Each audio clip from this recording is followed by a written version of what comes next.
Hindi lang pamilya, hindi lang relasyon, hindi lang ari-arian ang nasira ng scatter na yan. Pati pangalan mo.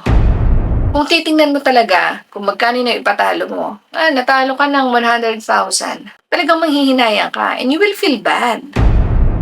Merong isang kumpanya ako nilapitan para mabigyan kayo ng free seminar.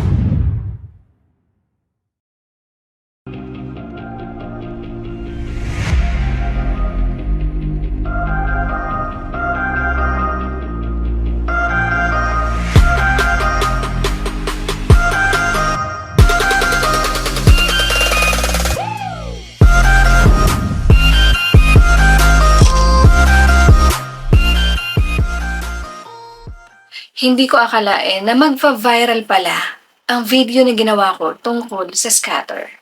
Sobrang dami ng mga komento na na-receive ko sa video yon.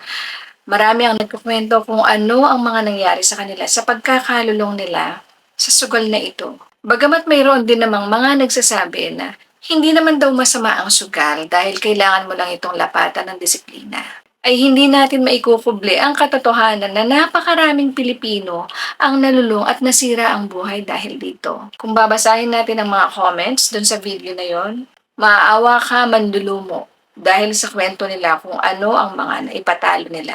Ano ang mga relasyon na naisakripisyo nila dahil lang sa pagkakalulong nila sa scatter. At hindi lang yun, marami din na nag-send sa akin ng messages. Sinasabi nila kung gaano nasira ang buhay nila, ang pamilya nila dahil sa sugal na ito. Karamihan sa mga nag-message sa akin, humihingi sila ng tulong kung ano daw ba ang dapat nilang gawin para makausad mula sa pagkakalulong sa scatter. So ano nga ba ang dapat gawin kung ikaw ay nalugmok sa larong ito at gusto mong bumangon muli? So narito ang video ito na ginawa ko para magbigay sa inyo ng tip kung paano ba makakabangon mula sa pagkakalugmok sa scatter. Unang-una, ang dapat mong gawin ay aminin mo na ikaw ay may problema pagdating sa pagkakalulong sa sugal. Dahil hindi matutulungan ang isang taong may problema kung hindi niya aaminin na siya ay may problema sa sarili niya. At ang pinaka-root value nun ay yung kababaan ng loob. Hindi lang sa tao, kundi sa Panginoon. Kung aaminin mo sa sarili mo, sa pamilya mo, at sa Diyos, na ikaw ay may problema at kailangan mong mabago mula sa habit na ito, yun ang pinakamagandang first step para ikaw ay makalabas sa pagkakalugmok or pagkakalulong sa sugal. Kasi alam ko marami, hindi lang pamilya, hindi lang relasyon, hindi lang ari-arian ang nasira ng scatter na yan. Pati pangalan mo, maaaring nasira dahil marami ang nag-send sa akin ng messages. Sinasabi nila na nabaon sila sa utang dahil lang gusto nilang matustusan yung pagsusugal nila. Ang sabi sa word ng Lord, a good name is more desirable than great riches, and to be esteemed is better than silver or gold. So hindi pa naman huli ang lahat para maibangon mo, hindi lang ang pamilya mo, ang kabuhayan mo, kundi pati ang pangalan mo. But the first thing that you need to do is admit that you have a problem. Ang may sakit, hindi siya malalapatan ng lunas kung hindi siya pupunta sa doktor. Sasabihin niya na meron siyang nararamdaman na kakaiba or masama.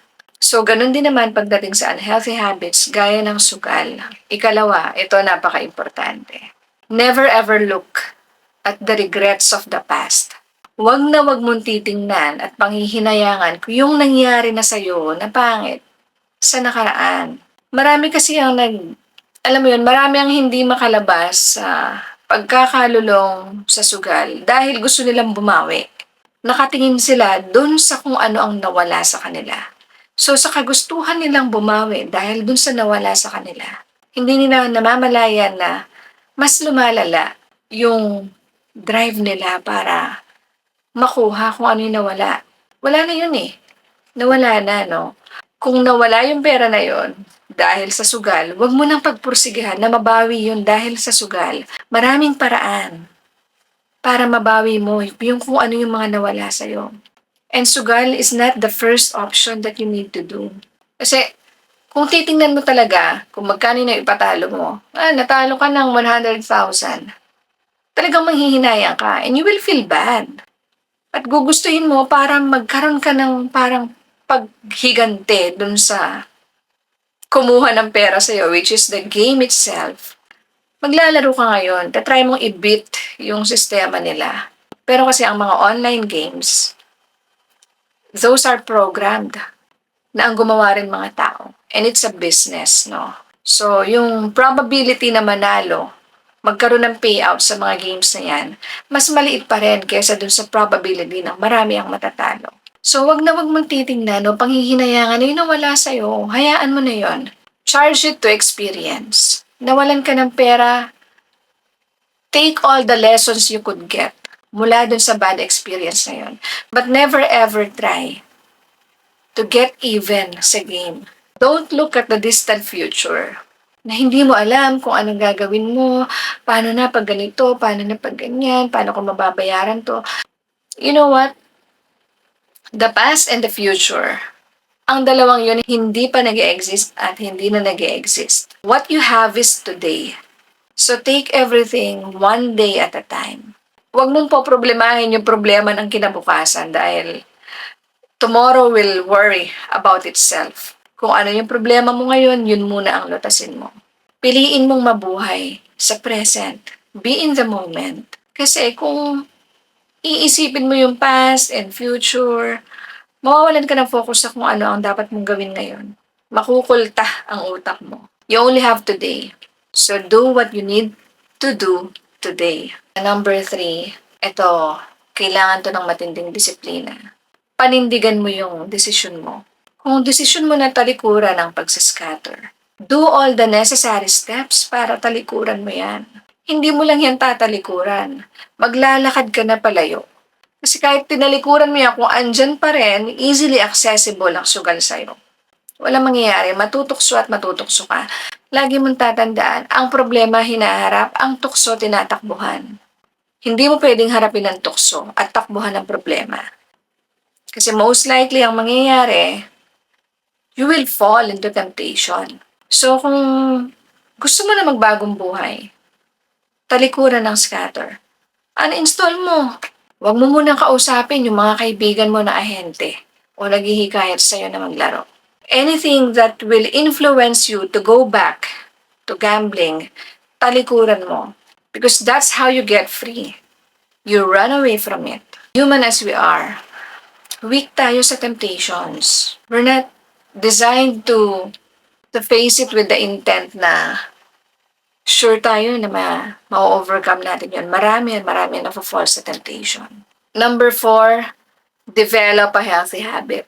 So kung tinalikuran mo yung habit na dati ay tinitingnan mo bilang isang libangan lang na pagsusugal at ikaw ay nalulong, make sure na meron kang ipapalit na something healthy para makonsumo yung oras mo at malibang ka sa mga bagay-bagay na bago at makakatulong sa'yo. And actually, meron akong good news sa inyo. Dahil marami ang nagtatanong kung ano bang dapat nilang gawin, merong isang kumpanya ako nilapitan para mabigyan kayo ng free seminar sa agriculture, farm management, or poultry. Ito ay ang FarmTech.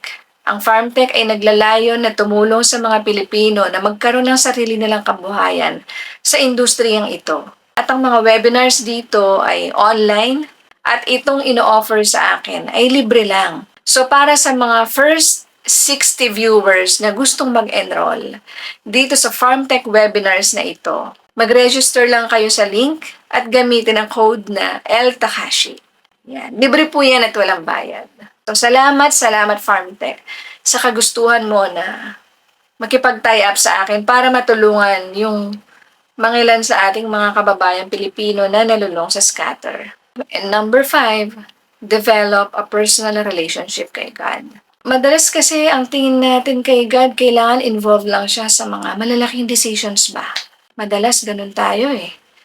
Para bang kailangan kukonsultahin lang natin siya sa malalaking desisyon. Pero pag maliliit na bagay, hindi na. Pero the truth is, God is very invested sa lahat ng ginagawa mo sa buhay mo. Mapamaliit man yan ang desisyon o malaki. Now, if you develop a personal relationship kay God, lahat ng desisyon mo mula sa hobbies mo, sa pangarap mo, sa problema mo, papakialaman niya yan if you will let Him. And you need to totally surrender to Him pagdating sa bagay na yan. Ano ang sabi ng Panginoon sa Bible? Cast all your cares to Him for He cares for you. All you need is a decision to give yourself to Him, to rededicate your life or surrender your life to Him, magkaroon ka ng personal relationship at hayaan mo na siya ang mag-transform sa'yo. Kasi kung tayo lang, hindi natin kayang baguhin ang sarili natin. Kailangan natin ng tulong ng Diyos, even sa habits na scatter na yan. So yun lang, no? Yung mga tips para makaahon mula sa pagkakalulong sa scatter at makabangon muli. Admit that you have a problem. Don't look at the regrets of the past. And also the distant future. Take it one day at a time. Panindigan mo ang desisyon mo. Tumakbo ka palayo. Develop a healthy habit. And if you wanna avail the free webinar from FarmTech, i-click mo lang yung link na nasa comment section at gamitin ang code na LTakashi para sa libreng webinar para sa'yo. Develop a personal relationship sa Panginoong Jesus. So yun lang. I hope na araw-araw makita mo ang biyaya ng Diyos sa'yo na kayang-kaya kanyang tulungan dyan sa problema mo na yan. Sana nakatulong ang video na ito. Ako po si El Takashi. Maraming salamat at God bless.